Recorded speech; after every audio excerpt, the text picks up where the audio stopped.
Hey, everybody, welcome to Collide. We're back. Man, I'm a little tired from the live episode last week. That was a little bit of a workout. I liked it. It was it was in critical review.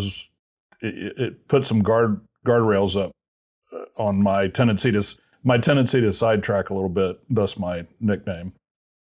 I do a little bit of when we're doing BDE with screw it, Jacob can cut that out. And to my credit, as I like to do periodically, Jacob really hasn't edited me out much. In fact, I don't think he's ever taken anything out, but I always feel like I have that safety net. So last week was a little bit of a tight wire. So anyway, we're going to do more. We will do more. We will do more. All right, Mark, we missed a story last week because basically we're pushing up against the hour and I had to pee like a racehorse too. So lay that story on us. Exxon announced last week that they had entered into an exploration agreement, 100% owned and operated by Exxon with Trinidad and Tobago.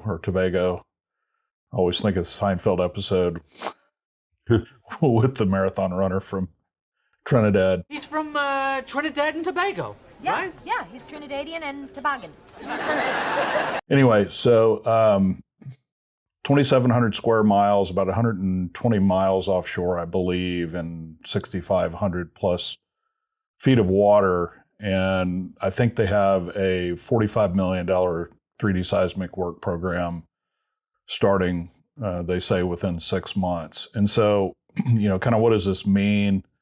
I think it's a very strong signal. And Exxon has been in Trinidad before. I think they left in 2003 after some lack of success on exploration. But, they've learned a lot in Stabroek and Guyana, and this is clearly something that they're looking to mirror. They've learned a lot geologically. They've learned a lot, certainly operationally. And so, again, it's I don't know if it's fair to call it rank exploration. I guess it is if you're shooting a full 3D program, but it's a pretty encouraging sign for the Western Hemisphere that we're looking to extend a major conventional basin that kind of shows the cards of what Exxon and others are thinking about the longer term in their in their portfolio expansion and growth. So stay tuned. Venezuela is getting surrounded by progress on growing reserves and production, and so I just think this is a very strong signal. Well, that song, "Everything Old is New Again." This is where we should be as an industry. The majors should be out doing big, and I won't go so far as to call it rank exploration, but they should be doing, in effect, exploration, big, huge projects, big, huge fields. Every 5 to 10 years in my career, it's always been, we found the last great oil field. And of course, there's always more to go look for. And the majors ought to be doing that. The independents ought to be onshore America, operating it way more efficiently. And the private equity-backed startups ought to be cutting edge in terms of developing new fracs, technology type stuff. And that's just what we need for humanity to flourish. So I'm all for this. And if you look at the just the population, the demographics of nations like, it's a twin nation, Trinidad and Tobago, and what's happened in Guyana with their explosive growth and GDP, and their President Ali has done a really good job of leading really the distribution of that newfound wealth. And so the potential for Trinidad, it's only 1.4 million people, in the event of a major set of discoveries. Not saying it's going to be Stabroek. It's way too early to call that because we haven't drilled the first well. But these are obviously nation and life-changing things for people who have historically lived in some of the poorer, if not the poorest nations in the Western Hemisphere. So a lot of positives here. And I think it speaks to the balanced program where we have majors who are certainly big players in U.S. unconventional now, but in terms of moving the needle over the next decade or two, they've got to be pursuing this pillar in the program in terms of deepwater conventional. Two important points here. Back-to-back BDE episodes reporting on exploration/discoveries. So that's a first, I think. And then number two, more importantly, because this is going to hit on two things you and I love. One of my dear friends on the planet is Tennille Amor.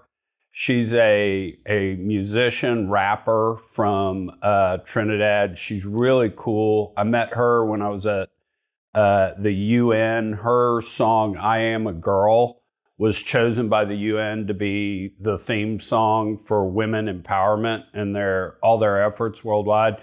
Tennille's one of the coolest people on the planet, and she has been trying to get me to come down to Trinidad, and we haven't been able to make it work.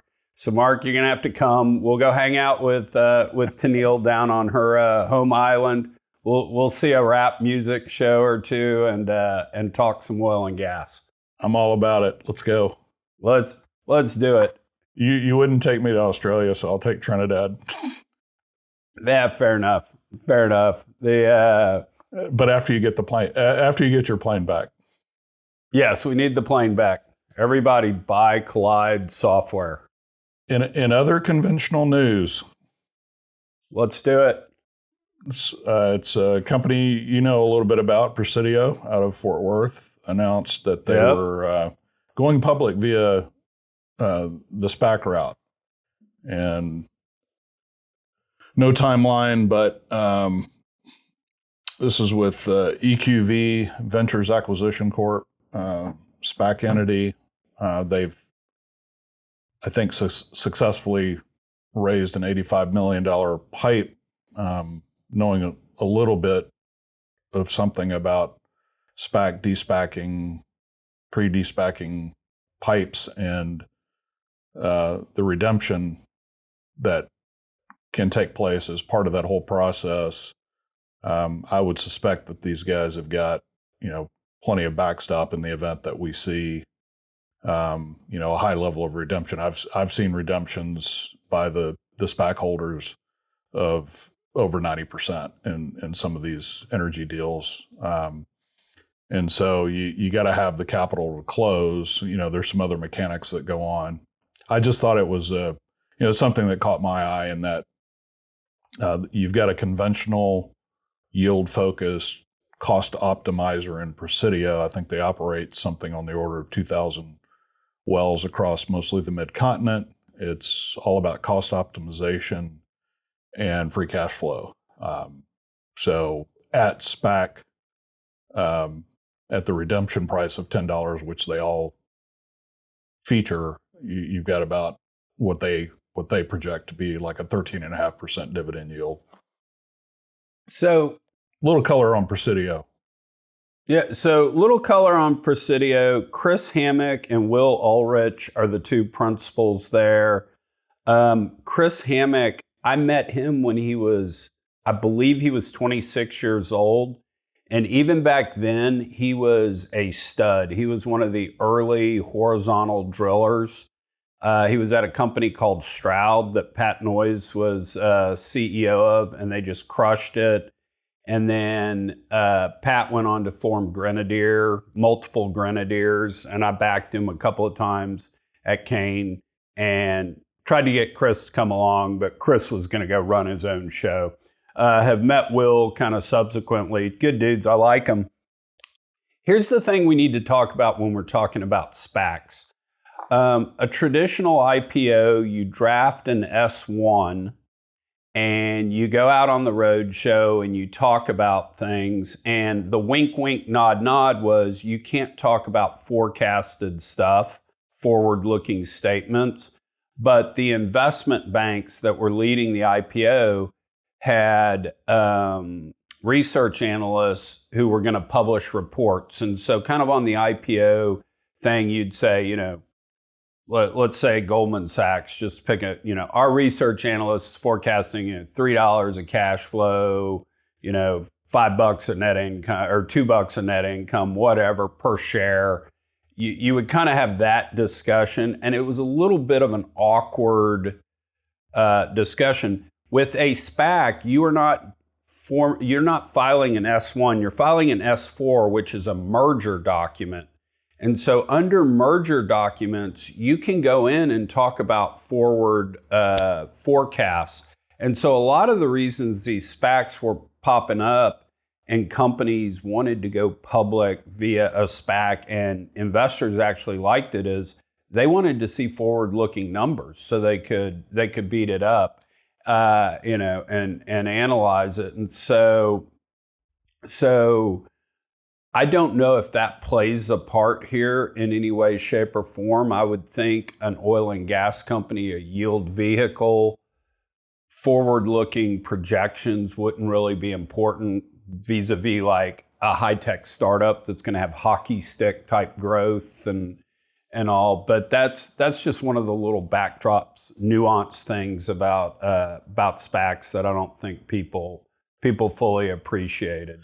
Yeah, I mean, they were very explicit. Look, this is mature PDP. It's conventional. It's a couple of thousand wells. It's acquire and optimize incrementally. And, you know, they did explicitly point out that we've got an 8% base decline rate, which is hugely advantaged relative to the model that they have pursued and are pursuing, which is very yield oriented. So I think that, you know, that ambiguity that you typically get in an S1 process and disconnect between the research analysts and investment bankers, you can't talk about very directly and very specifically about forward-looking projections. It's, as you said, it's not as important here. The thing I scratch my head about is just knowing a little bit how kind of post-despacking things trade. You've got a sector that I would say is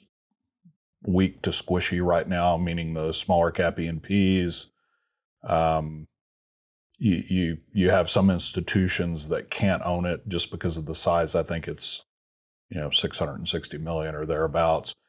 And then you do have a kind of a public float issue typically for certainly something of this size. But I'm not saying that that's going to be the case. It's just my historical perspective on a fairly limited direct experience with some SPAC processes. I have no insight here. I haven't talked to Will and Chris. Tried to sell them software about 6 months ago and had dinner with them.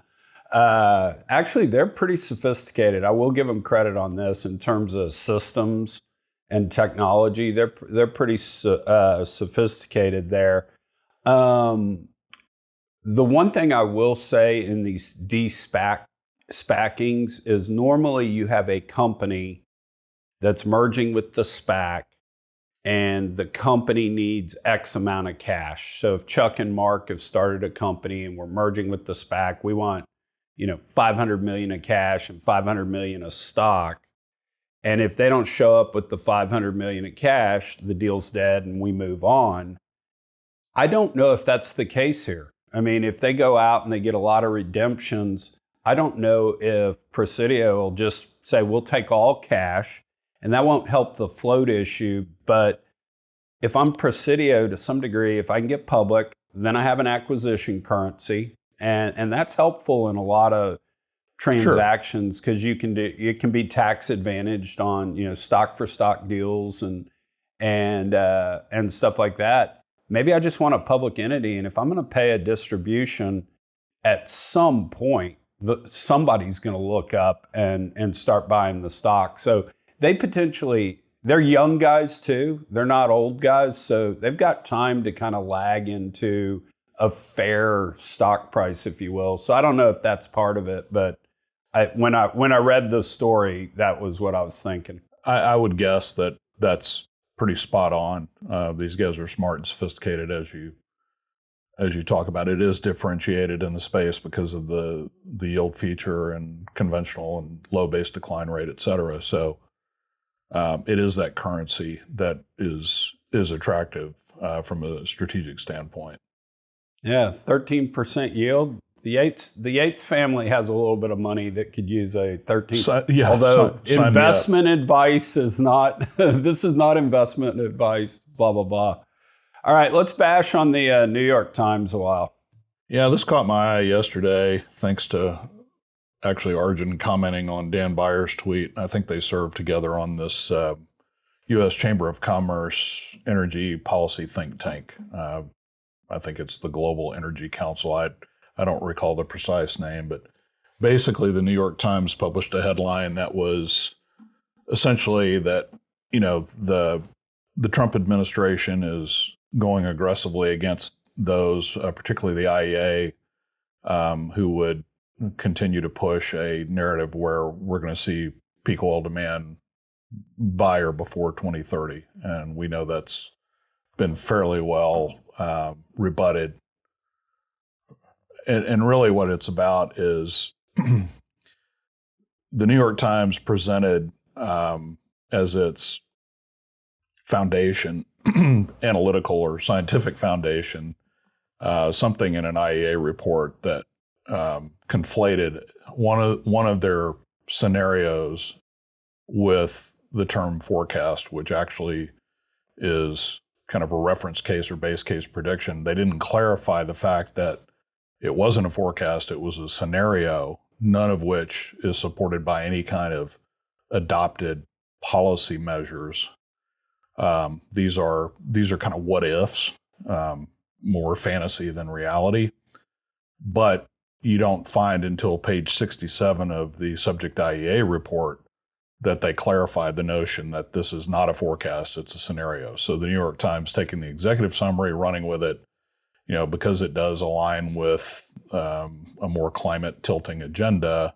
How can the Trump administration continue to deny reality based on the highest integrity or most sterling reputation policy experts and forecasting experts out there? Again, it's not a forecast; it's a scenario, and we see this time and again with the IEA, and why we've been talking about. Look, the IEA has got fundamentally some good people at the analyst level, do really thoughtful work. It's long been regarded in a lot of ways as the gold standard for a lot of energy data. But the leadership has taken over as a very agenda-driven editorial process, and that's really my criticism of the IEA and has been for the last several years. So I've said repeatedly, I think a reset and reform of the IEA and getting it more back to its original mission is what's required here. And I don't think Exxon would be looking to develop potentially a $22 billion exploration and development program in deepwater Trinidad if they signed on to this scenario as any kind of realistic forecast for global oil demand. Yeah, no, it was interesting. I've got a really sharp friend who is not an energy person per se, but incredibly wicked smart. And we spent a lot of time chatting recently just about the state of the world.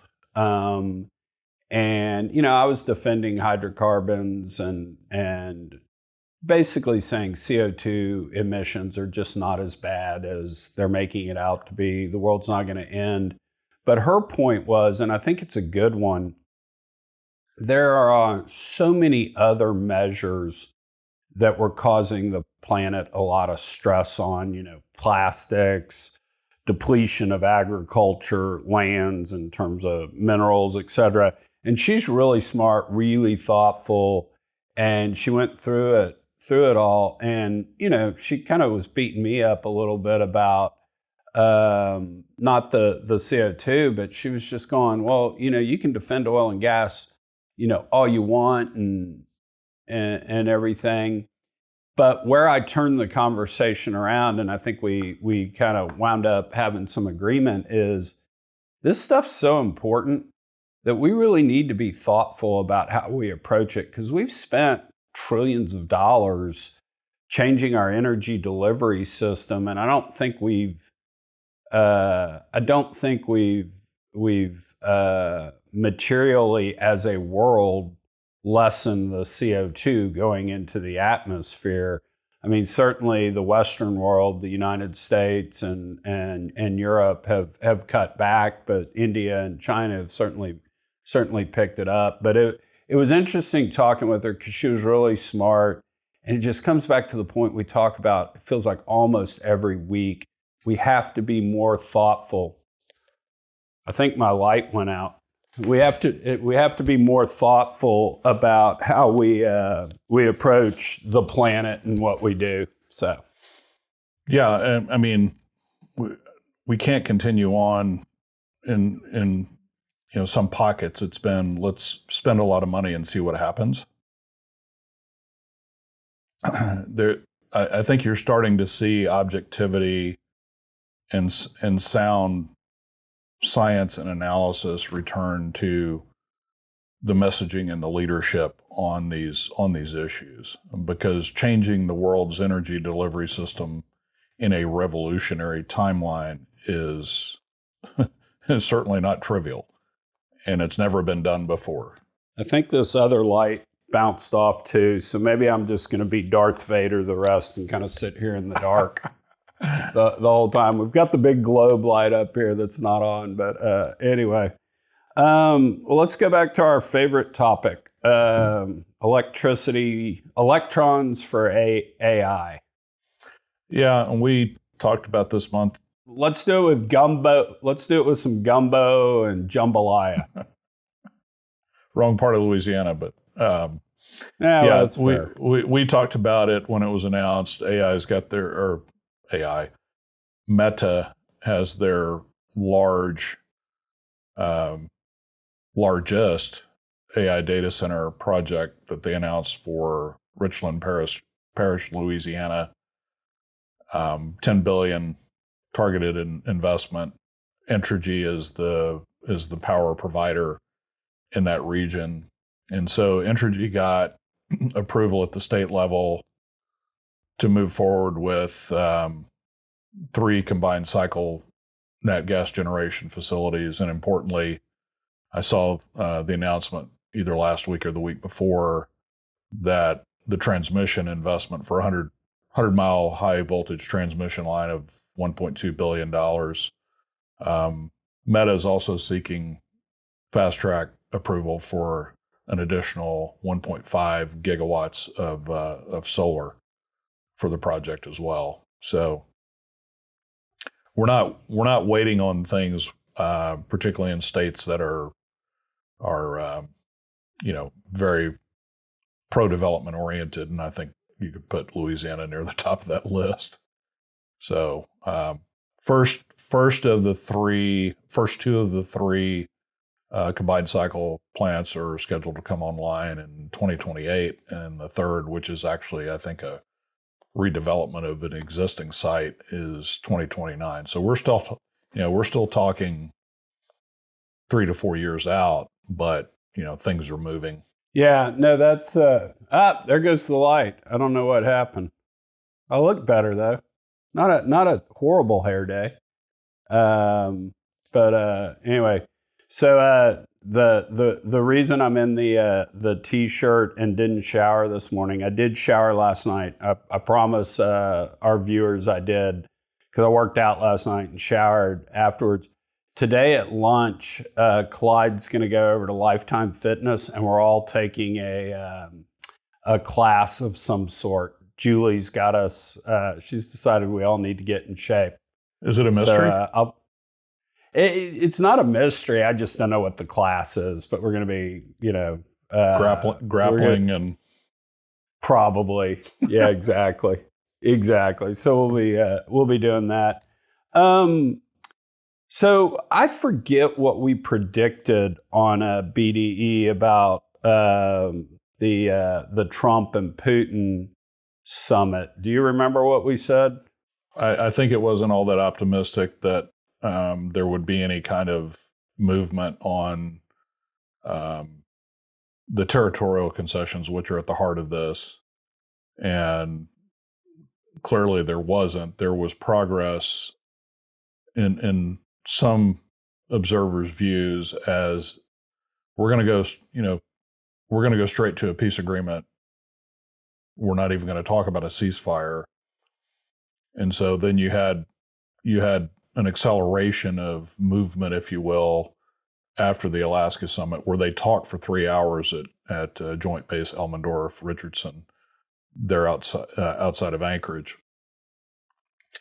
And then you had, 7 European leaders show up at the White House on Monday following, which was this past Monday, including Zelensky. And, this is in all... a suit. Zelensky in a suit. Yeah, some of the memes around that were pretty hilarious. There was the old pull-ups ad, the big boy pants. That commercial jingo was superimposed over Zelensky's arrival in the Suburban and Trump greeting him. It was hilarious. The only one would be better if they had dug up an old 70s Garanimals ad. Anyway, so the push toward getting Zelensky and Putin at a table in a bilateral meeting, ultimately leading to, if that goes well, a trilateral meeting, is, it makes for good headlines. I think it makes for kind of feel good, but I do think that we've started to see signs this week already of the Russians really slow playing this, because I don't believe that that really the territorial concession issue is negotiable. Yeah. And if you get a chance, and we've attached it here, I just happened to catch an interview Brett Baer did with Jack Barsky, who's a longtime KGB agent who was operating here in the U.S. He decided to go over to the good guy side, and he really illuminates a lot around the psychology and the hatred, the deeply rooted hatred between Putin and Zelensky, and that there's a whole who makes the first move? How are we ever going to build the minimum amount of trust that's necessary? Right. Russia's not going to allow a kind of a unilateral or a bilateral without them determination of what the security guarantees are, that would motivate Ukraine to maybe make some territorial concessions for what the Russians want. And so each has got to walk away from whatever peace agreement there is, feeling like politically that they've got to win. So I just think there's a lot of kind of DNA here that is really hard to grasp. Yeah. No, and the point I want to make, and we try not to get political per se on BDE. We really only talk about politics through the lens of energy policy, and obviously with Russia being such a large energy producer, it's important to talk about these things because of the ramifications of what might happen. But I'm going to do a little bit of a rant here. I mean, we had 3 years of doing nothing but sending weapons to Ukraine and watching a lot of people get killed and a lot of lives get destroyed. And to hear criticism, and I'm not a Trump fanboy in any way, shape, or form, and I don't want to be perceived as one, but hearing people criticize Trump for putting a red carpet out there, to hear people criticize Trump for this or that, I mean, at least he started talking to the to Putin and got some movement. He got the Europeans to come here and got some movement. I love the story about calling Putin at 1 o'clock in the morning instead of this formal State Department, we need to vet the call. Screw it. Let's get Putin on the phone and tell him where we are, and making it happen. And even if this fails, I mean, every American should be applauding this or at least hoping that it works. And sitting there reading stuff in the media, it almost feels like they're rooting against this. And this is really, really bad. You can say horrible things about Trump all day long. And it's hard to dispute a lot of those criticisms. But at the end of the day, if we can stop this war, it's a really good thing. And I'm just kind of tired of it. Just at some point, we all ought to be able to agree on something, and stopping this war should be near the top of that list. Yeah, and I think that's right. And I think it's starting to become more a part of the conversation among Democrats that the notion that no matter what it is, we're going to be against it is not a winning message. And I've seen some of that, and I don't know, there was a Bill Maher clip, and I think it was with Chris Pratt, and Maher's been back and forth on a few of these issues, but all the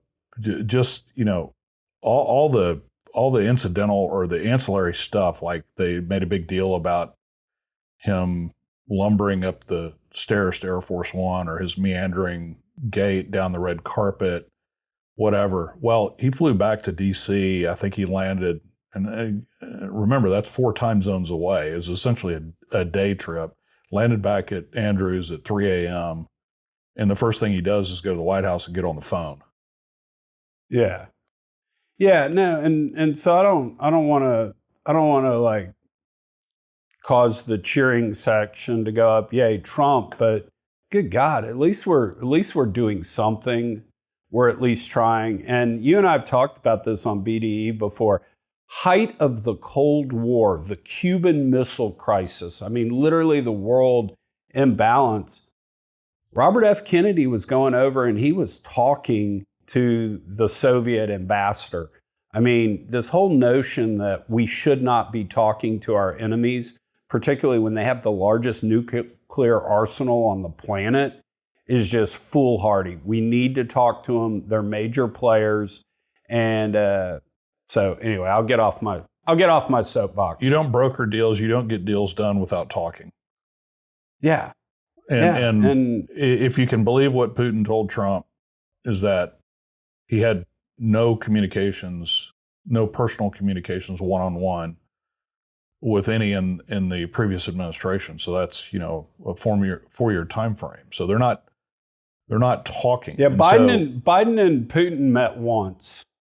They met once, and then subsequent to that, Putin went and invaded Ukraine, and all hell broke loose. But yeah, I don't think we're served very well by not talking. I mean, from an energy standpoint, the headlines over the past several days have, I think, contributed to some of the continued weakness in crude that we've seen. Although we had a good reminder yesterday from the DOEs that inventories are still very low. We had very positive DOE numbers across the board.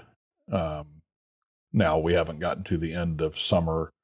Technically, that comes when the calendar turns at Labor Day.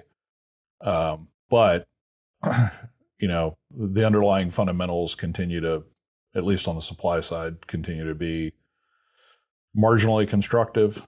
And I know there's a lot of wall left to climb on global demand weakness and worries about that. But, this type of headline where there's at least signals of some type of a resolution, or at least symbolically, all these Russian barrels are going to be back on the market, and therefore that's a reason to beat down on crude. But anyway, they're Hey, world, they're already there. the most important thing in all of this, and Trump has been consistent about that, is the tragedy of these, tens, if not hundreds of thousands of mostly young men that are, on the front lines that are facing death or serious kind of life-changing injury.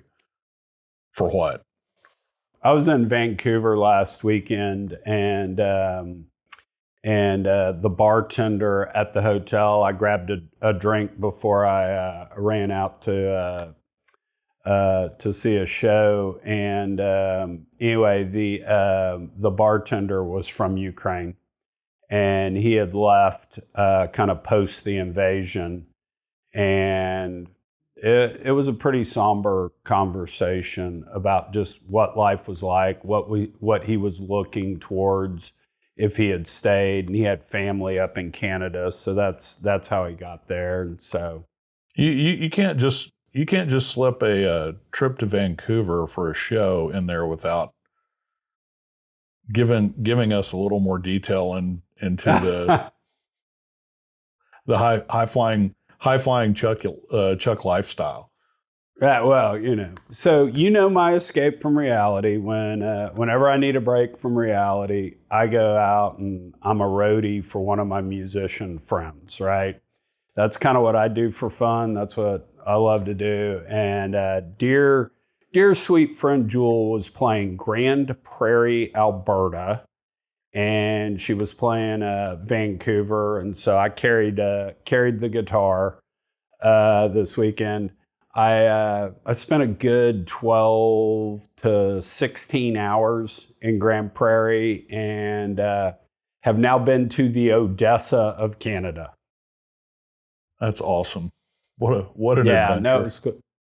And what an amazing artist. She's really incredible. Great, and these are first shows in a while, so voice was good and rested, and she crushed it. And at the folk festival in Grand Prairie, this was a real treat.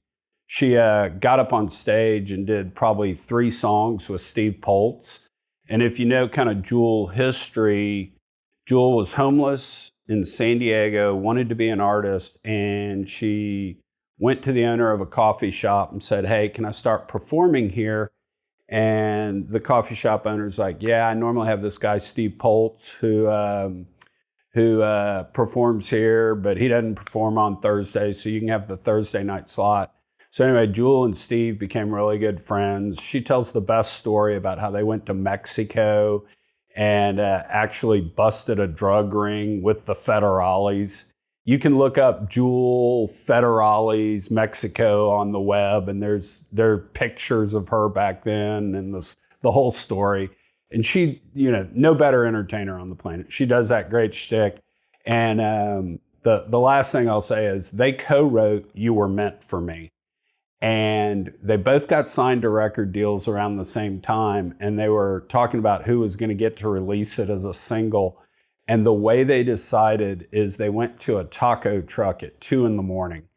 And the people that hung around the taco truck at 2 a.m. were ladies of the evening. And they told them, "Hey, we're having this discussion." And the ladies of the evening are like, "All right, let's see it." So Steve Poltz played guitar and sang it. Jewel played it and sang it. All the ladies of the evening were like, "Sorry, Steve, she gets it." And so, but what a great story.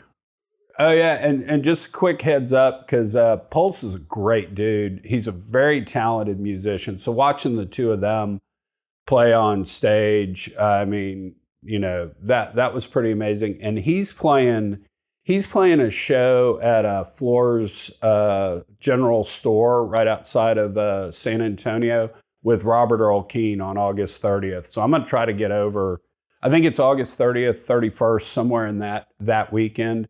Definitely, if you're San Antonio, you should get over and see it, because he's a talented dude. Funny guy, too. Okay, we have a few minutes. Music plug from my side. It came out July 25th. My good friend and very talented songwriter and artist, Rick Huckabee, Nashville-based. Short sidebar, his father was the head coach at Marshall University basketball and actually was a Dale Brown assistant at LSU. Anyway, Rick, as a side project, works with a group called Big Shoes, which is a bit of a tongue-in-cheek tribute to Little Feat.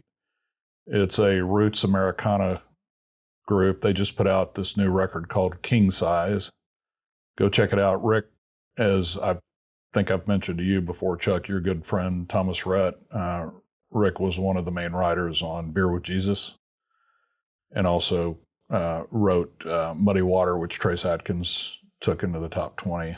Both very obviously spiritual songs, but check out Big Shoes and King Size. And if you're in Nashville, go see them at Bourbon Street Blues and Boogie Bar, which is in Pruner's Alley, which is a real cool dive spot. But they've got some serious players in that band, Muscle Shoals Brass, guys that have done it for a long time and are at the top of their craft. So it's a great piece of work.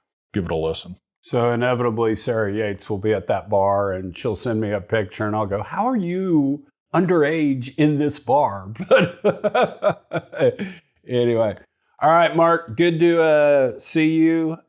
Be safe, and we'll see you again next week. Yeah, hopefully Kirk will be around. Yeah, exactly. See you, Clyde.